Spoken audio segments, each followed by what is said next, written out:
super guten Laserscanner-Personal. Ja. Lass uns rüber gehen. Geht das Ding hierher, oder?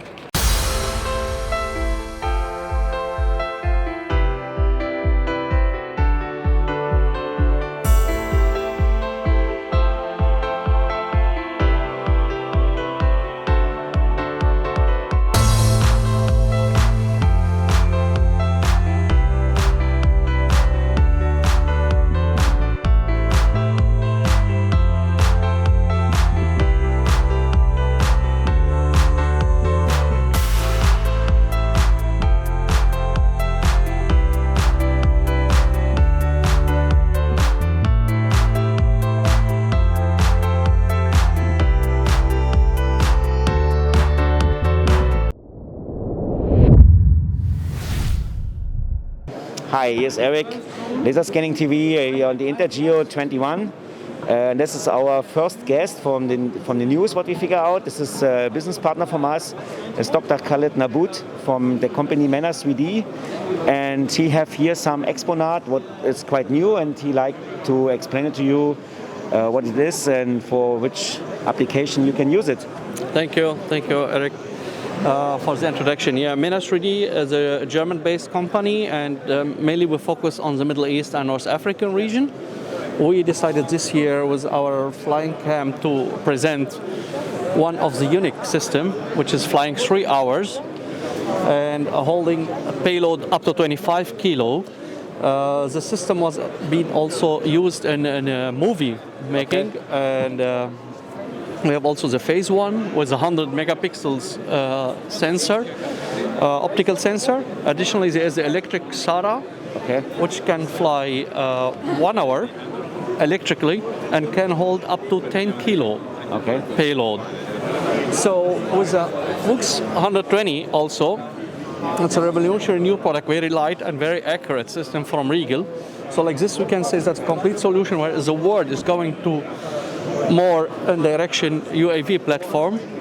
It's offering here a good, nice, complete system by offering long distance accurate. And we see the future of geospatial coming here, what we like small flyer, showing quick and summary about fast, easy and accurate aerial and terrestrial 3D laser measurement. It's can I understand with this copter like application you do before with a big helicopter where pilots been in, it's now can be done by this small like power lines inspection or such application? Exactly. Pipelines? Exactly. This is a very important question, actually, Eric, because you mentioned that. The flying cam coming from a movie maker, they won, as you see here, also the Emmy prize. It was very important to demonstrate that's why this is a real Emmy, and as you see, that was presented for technology and engineering, the Emmy Award. And it was presented for the flying cam about the low and latency remote control airborne video performance. And this is done mainly for film industry, for movie. So we said, why not? This solution can be used also in the surveying because it can allow to carry a high payload. And your company offer this full integration of this very good helicopter or exactly. And with a Regal sensor or the other sensor. Now you have only Regal, or you can also carry other sensors? We can mount any other. We can mount any other sensor. Since, as I said, the flying cam offering in a possibility of 25 kilo, which is really, very big load. Yeah, which is very, very important, and flying for 3 hours, which is also a great. 3 hours great is and up to 100 kilometer. Okay, yeah, that's very nice. And that's a good platform and a quite attractive. And it's maybe also for your basic market for the Middle East, maybe more like I think actually in Germany, I think would be not allowed to fly it 3 hours without see your robot, or it's. I think it's more for a market where it's not so dense population, or That's true. Usually when you go to such project, it's a huge project where you need more a government involvement, because a private company is a private company doing a contract for the government, or is it directly with the government? And we deal a lot with the government. For example, we won a very nice project with the Kuwait government for making 3D model of the whole Kuwait. Okay. And then you have the government allow this, and then you can do it, and the government save tax money, and they're happy. Okay, I understood. Exactly. And they give the permission, since the government project is going to, they are giving the permission for that. And and we are happy to be alive again. Hopefully next year we'll be without masks, that we can get back to normal life. But Intergeo is always the event to present the newest and the latest. Okay, I'm happy that you present new stuff to me, and then we have to go to other places to show you more interesting stuff from Intergeo. Good luck. Good luck. Thank you very much. Hello, here Eric from Laserscanning TV. Now we are on the Trimble booth, and actually you can see here the system live. And it was my last episode where I show the MX5, and this is the very application, but I show only a picture. And now we have it live, and we have also one of the responsible Trimble person who developed this. He can maybe explain in 2 minutes or 3 minutes shortly what he have developed, and what is the useful case. So what we have here on the picture is the GX50. This is an extension to our GEDO trolley system, where we have in this configuration 2 laser scanners, which are a kind of profiler scanners mounted. And the advantage of this system is that it's possible to orientate. I saw this. I find this very nice. Because then you can have the cross overlay. Exactly. So we can see the objects from the front and from the back side. I think you are first for trolley systems on the market. Yes. Everybody else have only a single head. Exactly. This standard setup is either using a standard terrestrial scanner in a helical mode, or having the standard profiler scanner, but our idea was to make it tiltable or rotatable, and we have different options depending on the application. But it's only for the top system? We can do the same on the other here, so that we have... but then you have to fix versions then, So and then the internal sensor knows where it is in the moment. So that's configured by the software. We set up the system configuration, either 90 degree, 80 degree, or 5 degree. I understand. As you have mechanical position and you give it the software. Yes. Because I was thinking how they do this. No, that's configured in the software, and the data are stored on a USB drive internally here. So we have all standard batteries, the same for the total station, for the IMU, for the trolley, and the industrial USB drive. Okay, what is the weight? Is this that people can take it easily out, or is this more? It's a little bit mode, or it's more for construction line? This system is configured for 2 persons to carry, so the weight of the whole system is less than 40 kilograms. And that's the border, the edge where you're allowed to. Government regulation. Yes. I understand. For 1 person it's 25 kilograms, for 2 persons it's 40 kilograms. You get good feedback from clients from the market? Yeah, we have difficulties to produce enough. That's at the moment the challenge. And there's also, I think, the sensor heads what you use is something what people already have. Yeah, that makes you also So the technical source, the base, is the Trimble MX. The same scanner is used at the MX50 from the mobile mapping system. So we just reuse the core scanning technology from the scanner. Yeah, you don't have to develop this by yourself. No, otherwise it would not be possible for our group, because our core knowledge is trolley and rail-specific software, but not laser scanning. But I find this Velo, and then you have GPS from Trimble, all the Trimble. It's a full integrated system. And use a MX system. Did you have functions inside also? There's the inertial. Yes. You put different sources from Trimble together, make a nice solution on this. Exactly. It's a multi-sensor system with full integration. I think it's very, I find this what I say that's really innovative to do this in this way, especially with these option to have different. I think it's a very great development from this year, from my point of view. Thank you very much. Okay, then success with your system, and maybe look into the MX5 system if somebody can tell you something to this. Okay. I'm sure the colleagues from the mobile mapping are there. Okay, thanks. Okay. Here's Eric from. We find something other interesting on the Trimble booth here on the Intergeo 21. It's the MX50, the new mobile mapping system from Trimble, and I have Mr. Velodyne from Trimble, and he can explain something to this new development. As you said, it's the Trimble MX50. It's actually a brand new system. We only released this 2 months ago. Okay. It's in our portfolio of mobile mapping solutions, our mid-range mobile mapping system, having panoramic camera, of course, IMU, GNSS, and 2 lasers from Trimble's own production line. We still, we always use 2 lasers, right? It's still a very accurate laser, like a 2 millimeter accuracy, so providing you an overall accuracy of survey grade results. And first reactions have been absolutely positive. It's a compact system, or?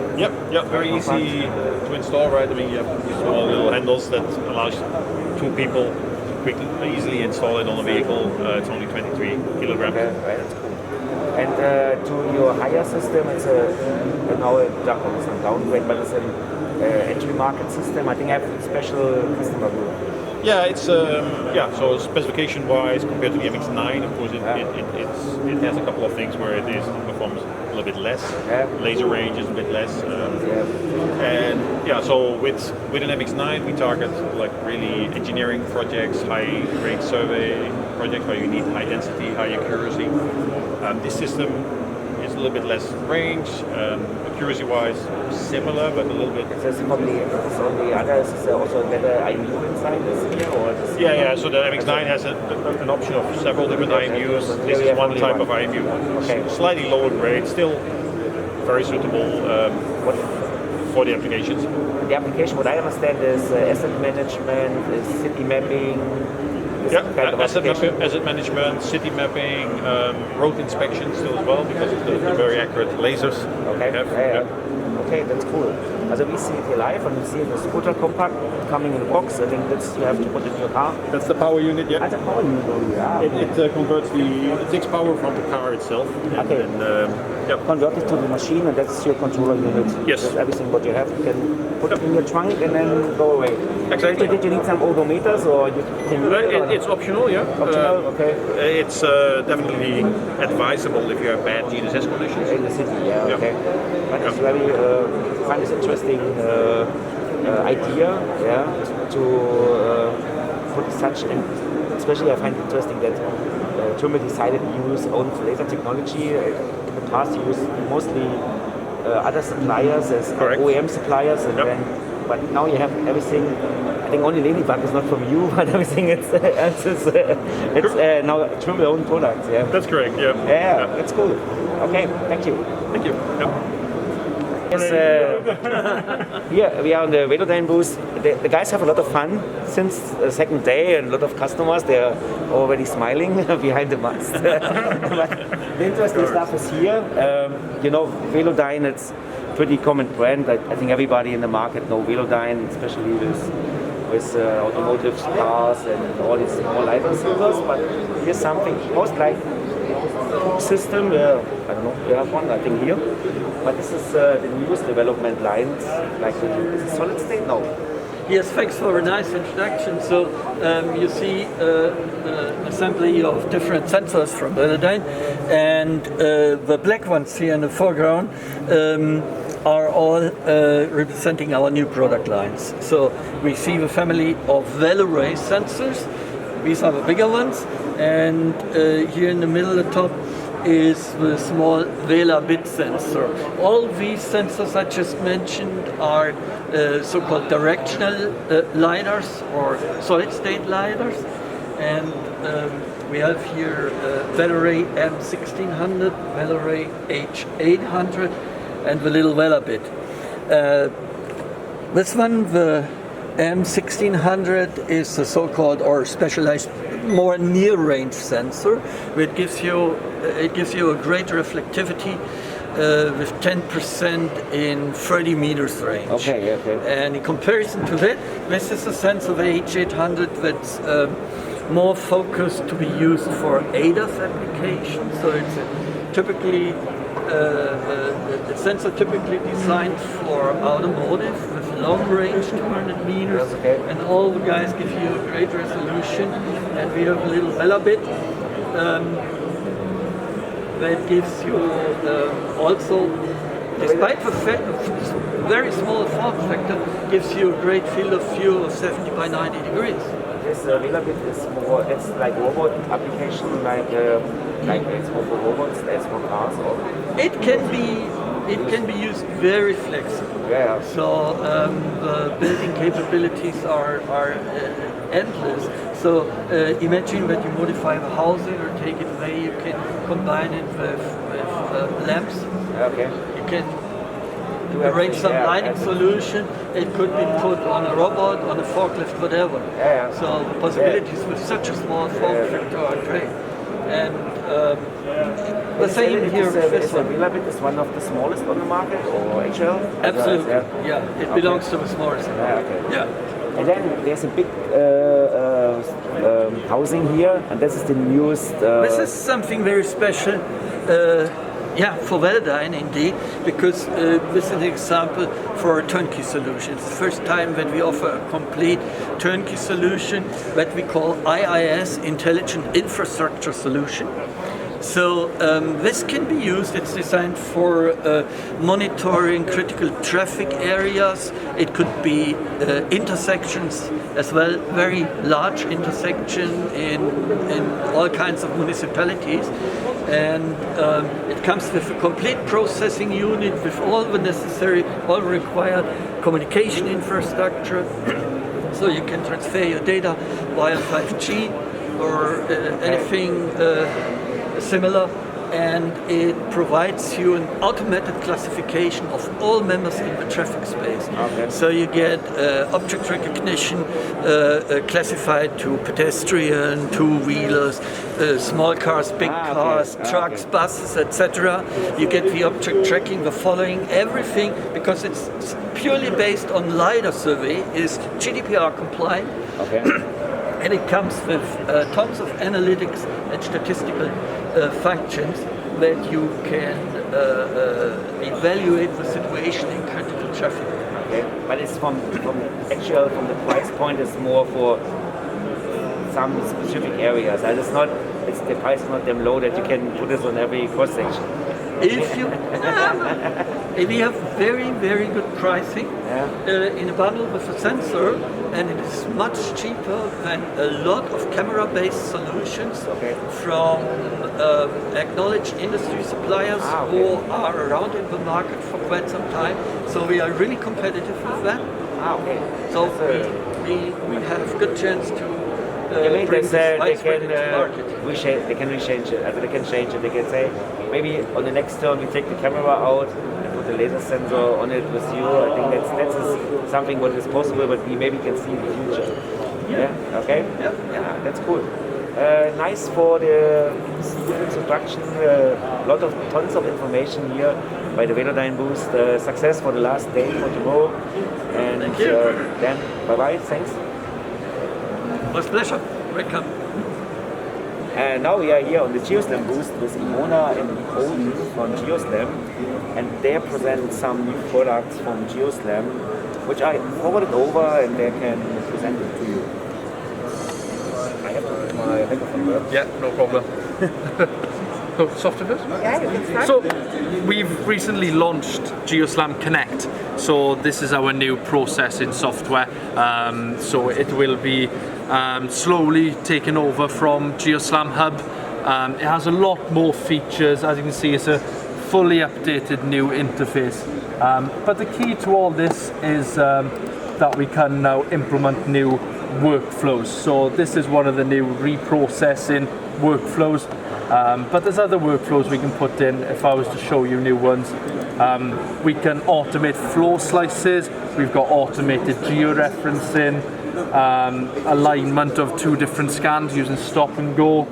So there's a number of different workflows that we can now implement as part of the standard processing.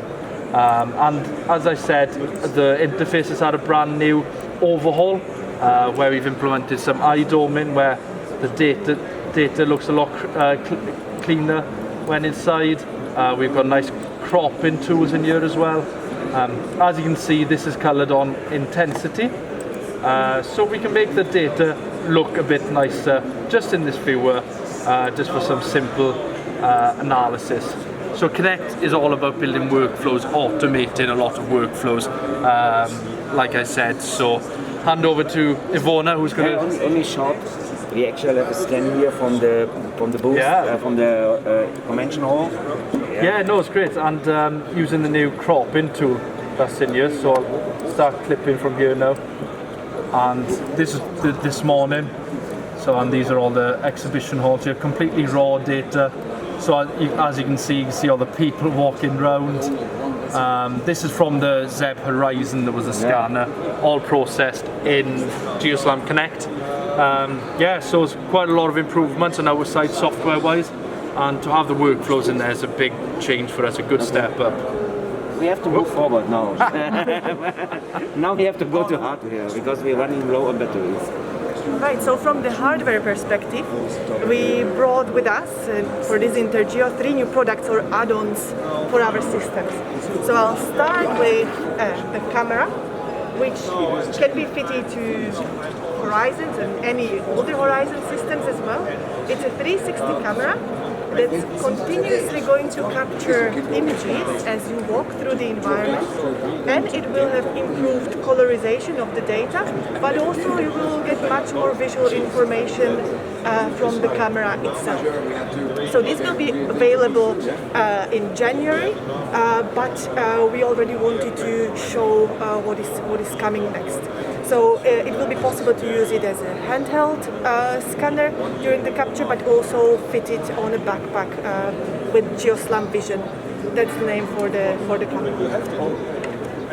Another add-on for Horizon is a new mount for DJI M300.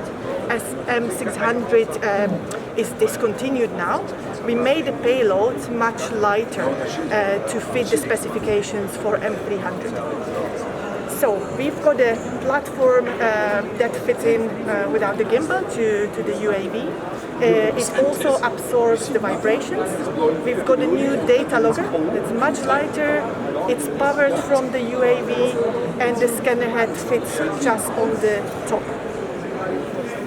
So this is the new mount. And another new data logger. It looks very similar to what we have for Horizon, but it's first going to be introduced for Revo RT. It's got the antenna for Wi-Fi. But the interesting part here is that it could be used for remote access as well, meaning it could be used for robotics, on for instance robotics dogs that we've seen a lot this year in Intergeo, but also control it for instance over the Ethernet. So the scanner can be pushed down the tunnel and remotely started and stopped as needed. Okay. All right, thank you. Thank you. We keep it short and we move forward. Thanks to the guys from GeoSLAM for all the interesting information and success for the next day. Cheers, thank you. Thank you. Bye. And now we are on our laser scanning booth, and we have here the company Proceq, and we have Dieter Luis, and there he presents this nice measurement device. I will move it over that he can explain what we see here and what is the target group and for which customers is interesting. Yeah, I can hold it if you like. Yeah, thank you very much. Thank you very much. We have here a ground-penetrating radar system. That means we are looking non-destructive into the soil and find objects inside of that. And with this technology what we have, we bring down this in a digital form onto the daylight and can show it in 3D, for example, how the objects looks like, how they're running in these, and even if they are in a multiple installation there, we can exactly show where they are laying, measuring the depth, and as well the positioning through the very precise GPS, the GNSS rover, what we have there, with a precision between 5 and 10 centimeter. This is really unique in the market.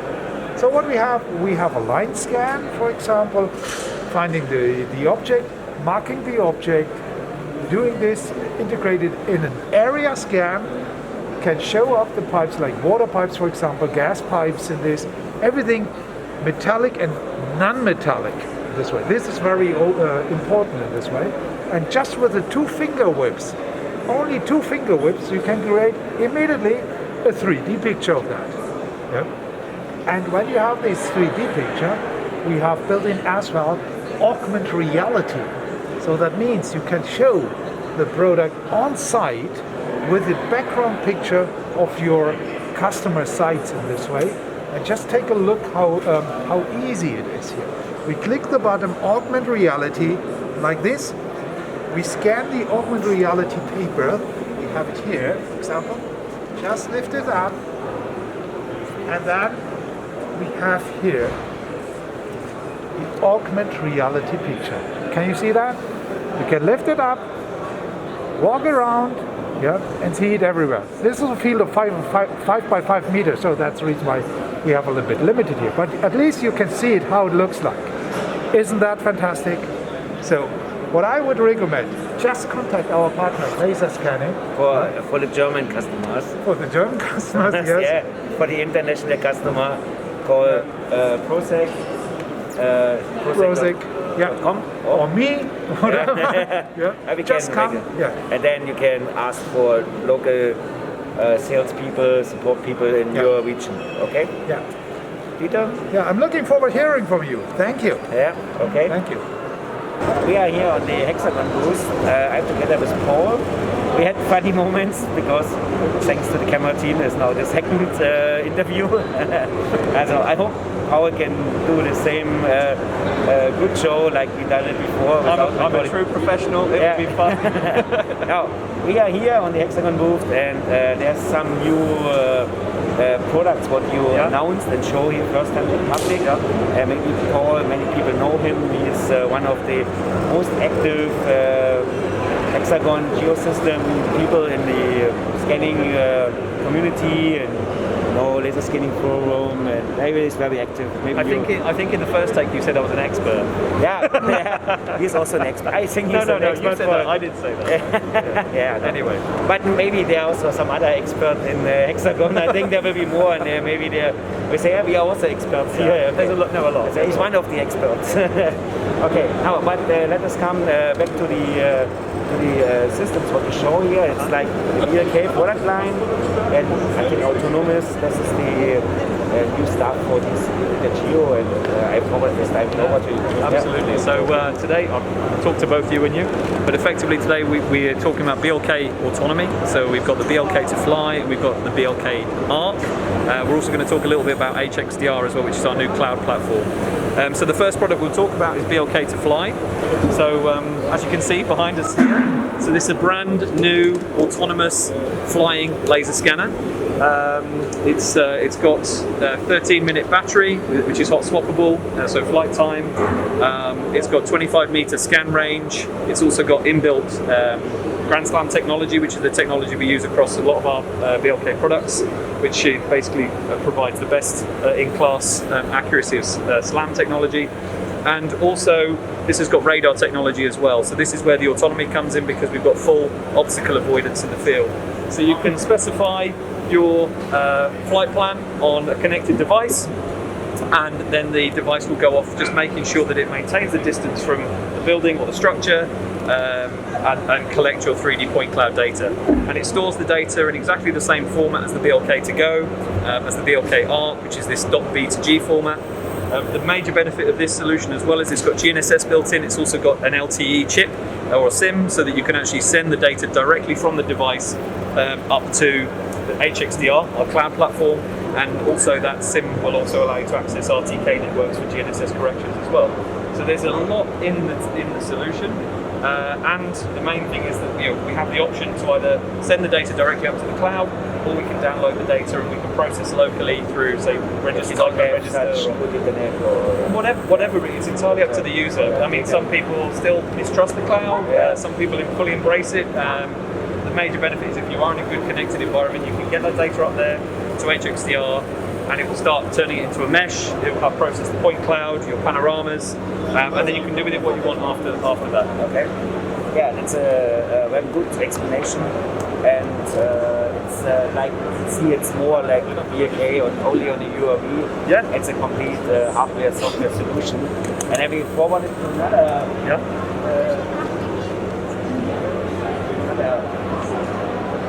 new instrument, the implementation of the Boston Dynamics program. Well, again, you can see this is built on BLK to-go type technology, so 420,000 points per second, 25 meter range. The major difference with this is you can see it's cut in half. Effectively, we can remove the handle, remove the battery. So you can see on the back of the device here, we've got this little cover on the back of the mounting. We have the cables running into the system. So this is the first integration with Boston Dynamics Spot, and obviously the way that we've designed the platform with various SDKs is that this will then work with other potential robotic platforms as well. There are customers doing lots of different things. Okay. The major thing as well with this solution, we're not only collecting the 3D data using our SLAM technology or ground SLAM technology, but we're actually using that information to update the positioning of the robot. So when we're walking around, it's using it for object avoidance, it's using it to update the path that we've created, and it will do that all autonomously. I think also Boston Spot by itself is very limited by the range of the sensors, like 50 meters, 10 meters or something. And you've got the field of view, which is very limited as well. So this is giving you full 360 normally coverage. people does with a separate Velodyne that you can now use, as you can navigate and measure and use it for measurement for both. Absolutely, self-contained unit, and it does everything. And the brilliance is you can override that. You can do a manual walk if you want to. So you may have seen people today walking around with a tablet. So you can, if you want to do that. But otherwise, you can just leave it. We use these fiducial markers, which allow you to kind of orient the instrument to a control system on a given project, and all of that data will then be collected in the control network. So when we upload that to HXDR, it's in the right coordinate system. If we're merging it with a BIM to do deviation reports or progress monitoring, everything's all aligned. So yeah, I think the whole solution has been very well thought out. Plus, with the added capability, if you want to, you can send the data from this solution up to HXDR as well, and you can turn it into the meshes and do the other stuff. That's very nice. We saw it's not only hardware, it's HDR. The software program is an important role in the complete workflow. Yeah, absolutely. I think we're at the very beginning stage of what HXDR can become. So it's a content portal. In so much that you can see all our Hexagon content program mapping in there. You can download and purchase that and use that. But HXDR as a platform, we want to try and leverage machine learning, AI as much as possible to do more with that data automatically. So using that dead time more intelligently to deliver end results basically. It's a very nice presentation. I think a lot of details and all. Thanks for that. I wish you success for the last. Thank you very much. And you take care. Thank you, Eric. Thank you, everyone. Cheers.